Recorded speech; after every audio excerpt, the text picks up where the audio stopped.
who many of you know already.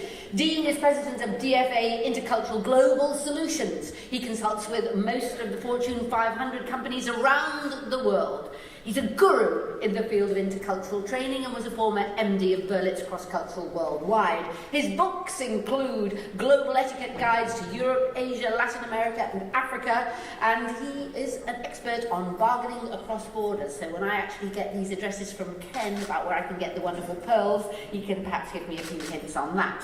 He's the contributing editor for, amongst various publications, Executive Travel and National Geographic Traveller.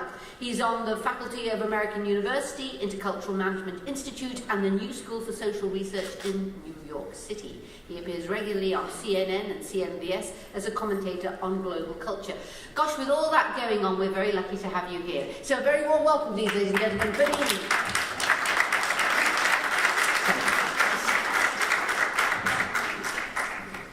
And good morning, everyone. It is a pleasure to be here after last night. What a wonderful cross-cultural adventure it was for me personally. First time in a kilt, and I rather enjoyed it, actually.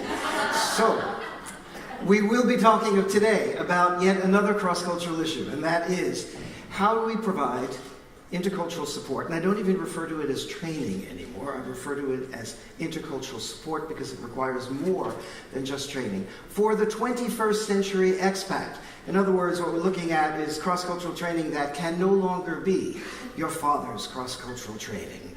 So let's take an exploration of what we need to be doing to develop cultural competencies for the 21st century organization and the 21st century expat. A post-global world,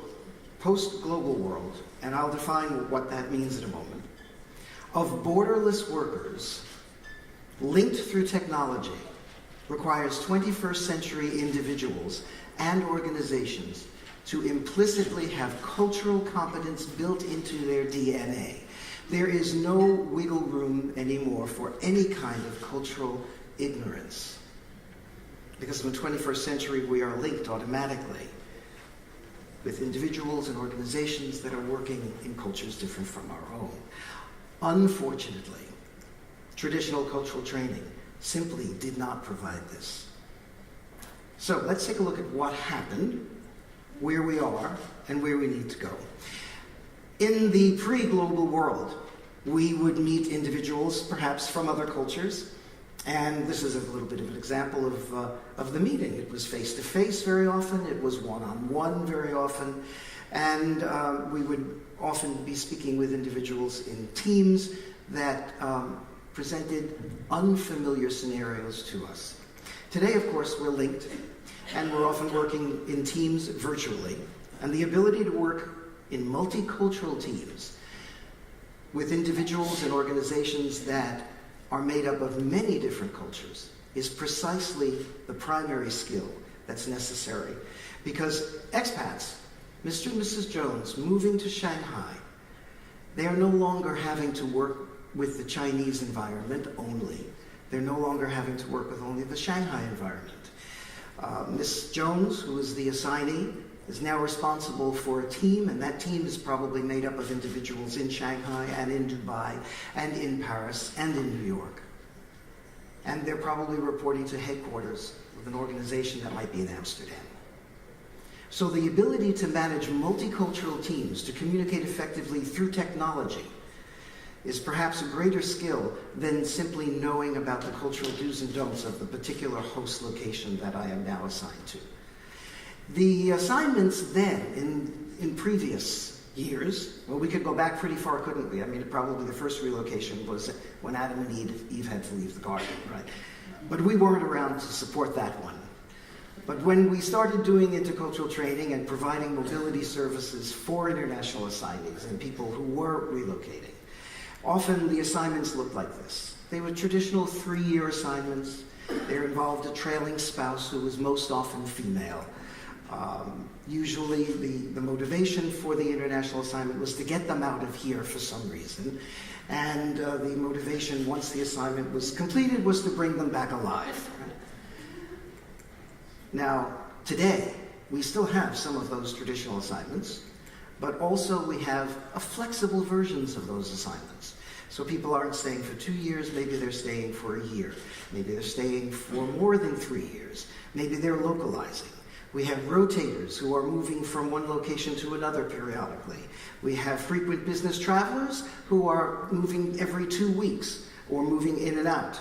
And we have commuters who are simply going to their location, coming back home, and going back out to that location again. So the traditional assignments no longer, in fact, are the majority of the international assignments, and we have to adjust how we train and develop people for the skills that are necessary, given the fact that the training, that the assignments themselves have changed, the nature of the assignments themselves have changed significantly. So it's not just only the traditional assignments, but it's traditional assignments plus these new versions, non-traditional assignments. Now, some of us might remember these folks. These were the traditional assignees, going back, probably quite a ways. Today, they probably look more like this. You know these folks, right? All right, and you probably also know some of these folks, because the nature of the assignees have changed, haven't they? And we have to adapt the services that we provide to these new international assignees who have new needs and whose personal and professional requirements are very, very different from what they may have been in the past. You know, I think she's always been around, hasn't she?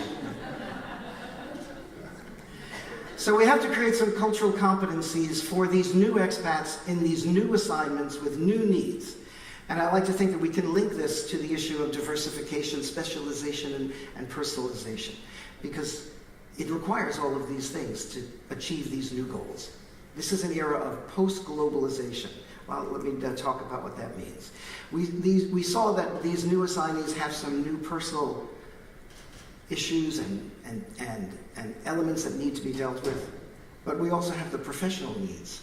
These are folks now who are facing the requirement of having to develop multicultural skills. So what are the requirements to be a global manager in today's world? Well, global managers are a little bit different from domestic managers. They're a unique beast, and they face some unique challenges.